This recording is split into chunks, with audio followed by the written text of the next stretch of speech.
is Lauren Seiler, and here is my audience.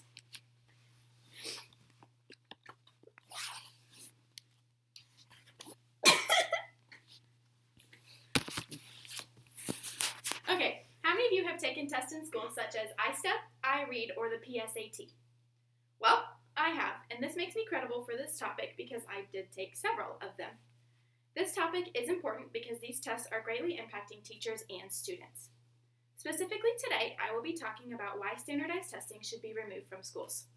It does not accurately test a student's knowledge, it puts undue stress on students and teachers, and it takes away from the creativity of education. Our first conflict is that it does not accurately test a student's knowledge. These tests are not objective, and it reflects poorly on the teacher if the student does not perform well. Procon.org says that the multiple choice format used on standardized tests is an inadequate assessment tool. It encourages a simplistic way of thinking in which there are only right and wrong answers, which does not apply in real-world situations. Adversaries argue that it's a good way to help measure student achievement because it shows an increase and decrease in school performance. But Procon.org says that without these tests, policymakers would have to rely on tests scored by individual schools and teachers who have a vested interest in producing favorable results. So this means that a lot of people would be more prone to cheating or have a bias to give themselves better scores. The second conflict is that the standardized tests are an unreliable measure of student performance. So other events could help impact the effect of poor testing. So for example, breakfast is the most important meal of the day, so if you don't eat breakfast, that might mess up your day. If you're running late and you show up as soon as the test is starting, you might be frazzled and then your anxiety will take over. Or if your dog dies and then you're emotional the whole rest of the day. A 2001 study published by Brookings Institution found that 50 to 80% of year-over-year test score improvements were temporary and caused by fluctuations that had nothing to do with long-term changes in learning. This is a problem because teachers want students to have long-term results. So the first visual aid that I'm going to show today is a chart from 2012, and it just shows there's not a lot of long-term changes, and it's just the scores have changed just by a couple points within math. Another conflict is that it puts undue stress on teachers and students. The Sacramento Bee reported that test-related jitters, especially among young students, are so common that the Stanford Night exam comes with instructions on what to do if a student vomits on the test booklet. So the problem with that is students have a lot of pressure on themselves to perform well, but it also affects the teachers. And teachers get so caught up that even sometimes they will cheat. If caught, they can lose their jobs and even their license. Teachers have cheated on tests by opening the test early and teaching the actual test to students, giving them an unfair advantage.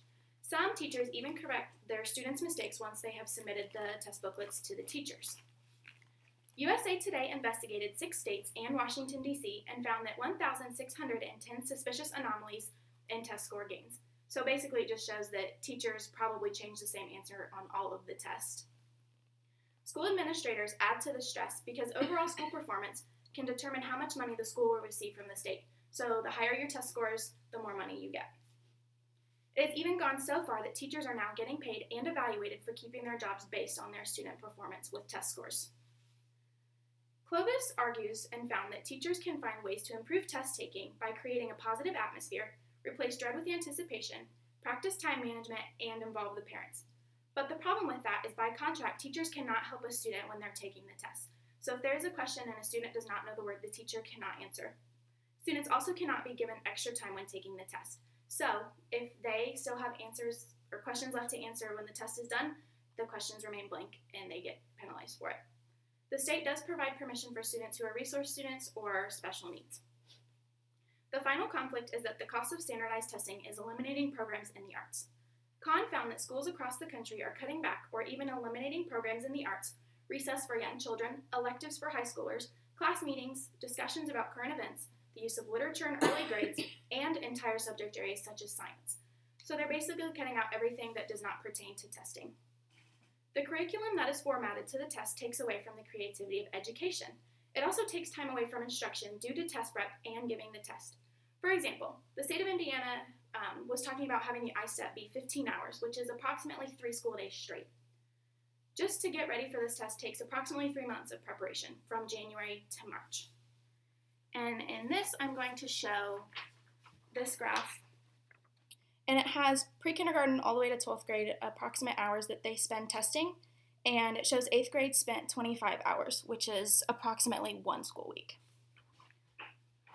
Another picture that I'm going to show is this one, and it's just a little comic strip, and it's just all these students asking, which test are we supposed to take? Is it the pre-test, is it the post-test, or is it the actual test? Some argue that standardized testing is good because it holds teachers accountable for their teaching. Many are concerned that teachers will be more like Cameron Diaz's character in Bad Teacher, where they watch movies all day and learn nothing and have an empty curriculum. In conclusion, standardized testing does hold teachers accountable for their teaching and can measure student achievement, but it puts excessive stress on teachers and students, withdraws creativity of education, and invalidly tests the students' knowledge. So, standardized testing should be removed from schools. And then my final visual aid is this first comic, and it's the interviewer asking, so you were educated in the public school system. What does that qualify you to do? And the interviewee asks, is that a multiple choice, true, false, or fill in the blank question? So just remember, we want our students to be well-rounded in their academics and extracurriculars. They can't do that if all of their time is spent learning how to take a test. Thank you, and here's my audience.